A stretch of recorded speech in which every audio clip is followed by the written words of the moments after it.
17 years ago, I was engaged to a woman and became pregnant. Now, it's important to understand that I never wanted to have children, which I'd been upfront and honest about with my fiancée then. She told me that she understood and felt the same way.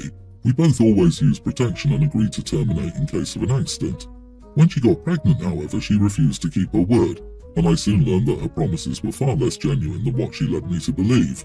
She'd stopped taking birth control and purposely sabotaged our protection. Apparently, she believed I'd change my mind if it actually happened. Still, instead, I immediately broke things off, and 6 months later I moved from the East Coast to a new job on the West Coast. As I said, that was 17 years ago, and for the last 17 years I've had absolutely no contact with her daughter and minimal contact with my ex. I send my child support payments every month, but I have had no interest in ever meeting her. I even requested my ex to not give her any information regarding me or how to contact me. My ex did send me a few pictures of her when she was young, but she stopped after I told her I didn't want them. Well, she didn't keep her word again because 2 months ago, I received an actual handwritten letter from her daughter addressed, "Hi Dad." When I read that, I honestly felt sick to my stomach. I immediately threw the letter away, not even bothering to read the rest of it. I never replied or responded to it. Well, turns out the letter was her heartfelt request to attend her high school graduation. She described in detail how much it would mean to her and told me that she's always been into programming and would be attending one of the top computer science programs in the country for college. I work as a software engineer, or at least I did before I moved up in my company, so apparently her mother had told her how she must have gotten her talent with computers from me. As I said, I never read the letter, so I didn't know any of this beforehand, but I found the letter in my home office wastebasket and have read it now. Since I didn't read the letter initially, I didn't know about the graduation and obviously didn't attend. My ex called me the day of the ceremony and told me I'd broken my daughter's heart by not attending, but I obviously had no idea what she was talking about. I told her as much and she called me a deadbeat and an idiot before hanging up. I got annoyed and vented to one of my friends about the situation, and they said they kind of agreed with my ex. Am I the idiot?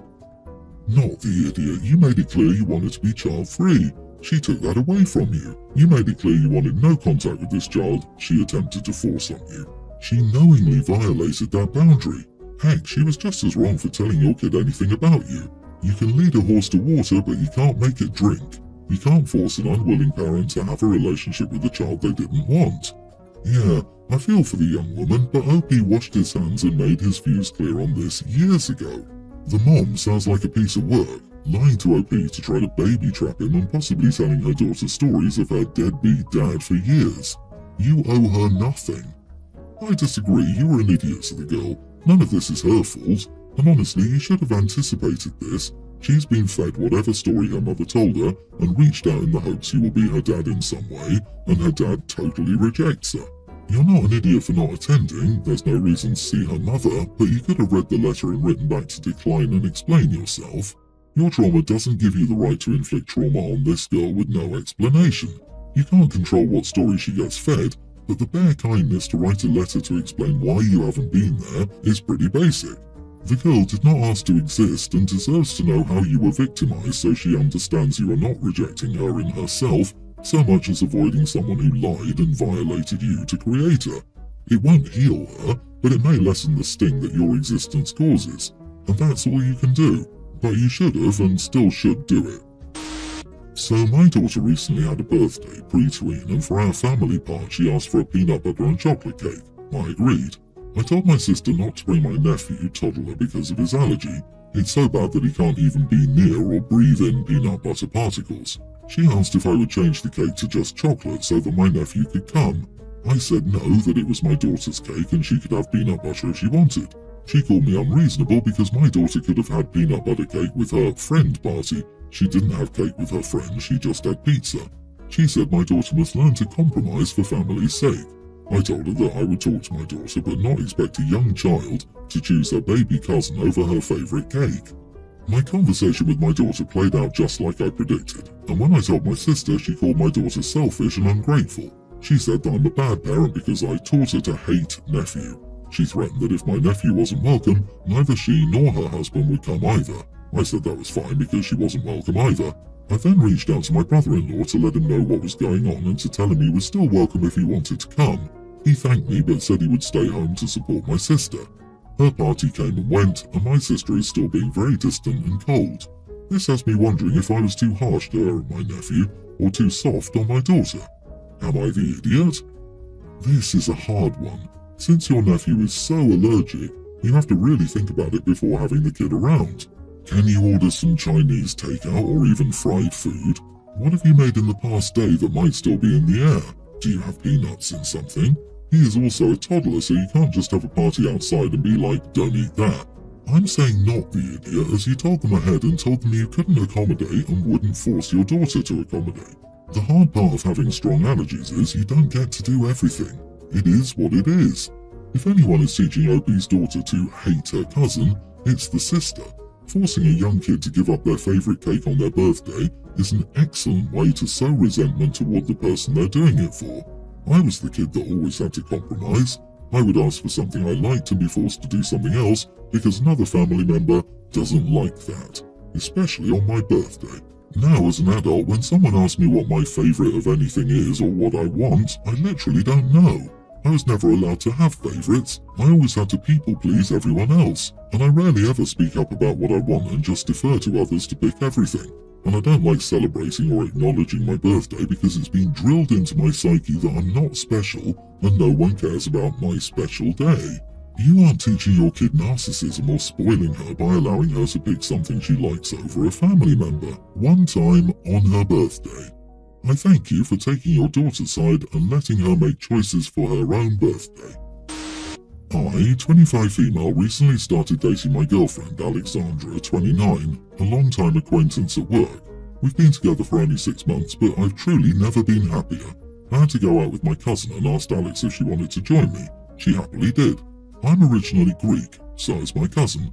Sometimes we'd slide in a few words. Somewhere in the conversation, Alex started joining in. It was a moment of shock for me because she never mentioned she spoke Greek before. I was saying pretty basic things with my cousin then, but she'd heard me speak on the phone, cursed to myself, and never mentioned she spoke it. I didn't say anything then, but once I got to my place with Alex, I called her out on it. She said she speaks multiple languages as a hobby, which was not a big deal. I made her count.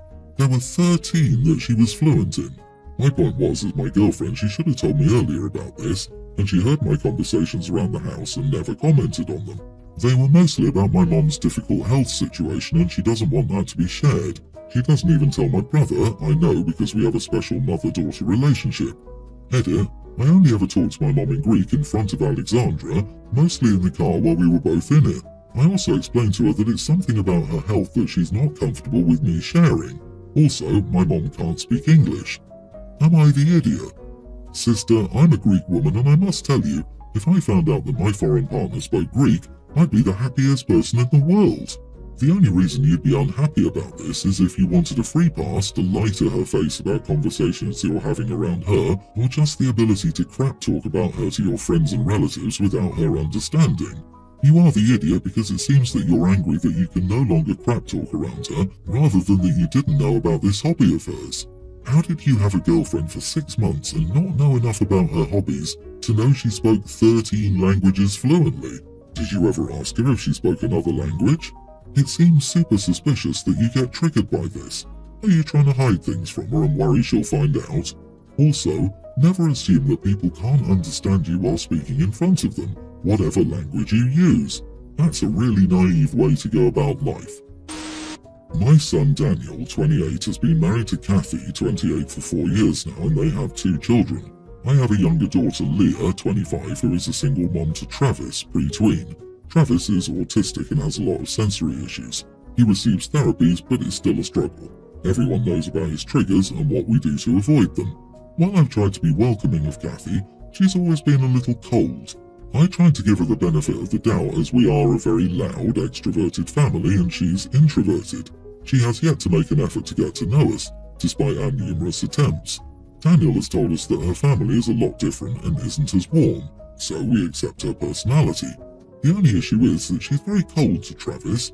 We're all firm with him and have boundaries, but Kathy finds his triggers ridiculous. Important info, Leah and Travis live with my husband and me. Every year at Christmas we have a few close relatives over and host a Yankee swap with gag gifts. Last year my sister-in-law was showing me her contribution. It was one of those singing Santas.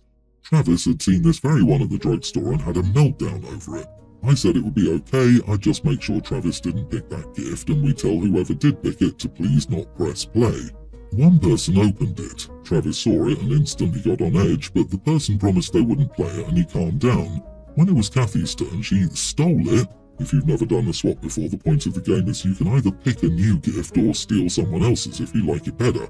She was sitting next to Travis at the time and pressed play. He had a meltdown and had to be brought out of the room. Kathy was laughing. I took her out of the room and asked her why she'd do that. She said it was just a joke and she thought we were exaggerating. She then accused us of purposefully making Travis scared of things. We have no reason for doing this. Trust me, for his mental health, we wish these things didn't trigger him, but they do. I asked why it was so hard for her to accommodate her nephew. That's when she said that Travis soaks up all the attention and it's not fair that Leah had a kid before them. She and Daniel then promptly left. While Daniel has apologized on behalf of Kathy, she has refused to do so. We've tried holding family meetings, but she won't attend. Leah has seen Daniel and his kids since, but won't see Kathy. After a few months of back and forth with Kathy making it clear she won't apologize, my husband and I decided Kathy is not welcome in our home until she does and is ready to treat Travis right. We'll still see them, but not in our home. Kathy and Daniel have found this unfair. They refuse to meet up for Mother's Day and won't come to Father's Day brunch, which is their choice, but they've made it clear they only made it because we've excluded Kathy from events in our home. Am I the idiot? Edit, Leah got pregnant young. It wasn't planned. She and the father married after the fact, but he sadly passed when Travis was 2. That's when Leah moved back in with my husband and I. When Leah got pregnant. Kathy and Daniel were dating then with serious plans to marry. Kathy said she was a little disappointed that they wouldn't be the ones to give us our first grandchild as they were older, but we thought she got over it. Not the idiot. When it was Kathy's turn, she stole it and pressed play. This is the crucial point for me. She did this deliberately even though she knew not to. Her lack of remorse afterwards suggests that she would do something equally unpleasant again. Her behavior as an adult baffles me. I have a sister-in-law like this. For some reason, she always has to fight with my son. She's been this way since he was a toddler. He might be playing or watching TV, and she'll just come up and grab his toys away or tell him how dumb his TV show is. She's in her 30s, by the way. We only see her once or twice a year because of this. Might I suggest never seeing her again? Your kids don't deserve to be bullied by an adult even once a year. OP, Leah and Travis have been through enough. Purposely triggering an autistic kid because you're jealous of the attention he's getting is a 100% idiot move, and you should definitely hold firm on getting an apology directly from her to you and your daughter and grandson before she's allowed back. I'm sorry that this means you'll have a strained relationship with your son, but this is Kathy's fault. Kathy sounds like a child. It's not fair Leah had a kid first. What in the actual heck? She's absolutely jealous of Leah because she had the first grandbaby and she's still not over it. Kathy needs counselling, and your son likely needs it too, so he can understand why he'd defend Kathy. We recently moved in with my in-laws because I'm 31 weeks pregnant with our first child and I feel like I need my mother-in-law for support since I've been pretty terrified the entire 3rd trimester and my parents don't live nearby. My husband didn't want to move in with them, and the only reason he did was that I told him I would go without him and he could stay in our home alone until after the baby was born. His parents are great and very close, so that's not why he didn't want to temporarily move in with them. We thought about it a lot before we moved. We're still arguing about it now because he thinks it wasn't necessary. I'm stressing over nothing, which maybe I am, but that doesn't magically make the stress disappear. He said multiple times that I forced him to move here, but he could have stayed at our house like I said. I can't expect my mother-in-law to visit every day, and I feel better being in a house with other people around. My husband does sometimes work from home, but is usually holed up in his office, so it's like he's not here anyway, so this is better for me. My in-laws are more than happy to have us here, but my husband is still sulking and gives me an annoyed look whenever his parents say something about his habits that he doesn't like. Am I the idiot? You are the idiot. Did you consider that there may be a reason your husband doesn't want to live with his mother? Also, dropping "do this or I'm leaving" in a marriage is unhealthy. Not only "do this or I'm leaving," but it's also "do this or I'm leaving with your unborn child and won't be back until after their birth." What a crappy ultimatum. Understandable that you want support, but to upheave the entire household and move in with the in-laws just because... Sorry, but that is the nuclear option in marriage. What do you do if he says, fine, and then you don't get his mother because you left him? Everyone around you has to change their lives because you're afraid? Of what exactly? Grow up, lady. You decided to have a child, not them. Your self-centered, entitled attitude is out of control. I talked to a therapist about anxiety, as it can, and might, only get worse from here. Your doctor must be informed that you moved into your in-laws' house because you're too scared to be alone for labour or when the baby comes. I disagree. OP is not the idiot. When people ask for help, they are the bad guy or girl. When they don't, they're also the bad guy or girl. What the heck do you people want? She said she needed or wanted help and that she'd like to stay with her mother-in-law because they would be happy to help her. Why is this a problem? If it was her own mother, would anyone blink an eye? Childbirth is a big deal. It's natural to feel some anxiety as a first-time mom. How fortunate that she has supportive in-laws and a good relationship with her mother-in-law.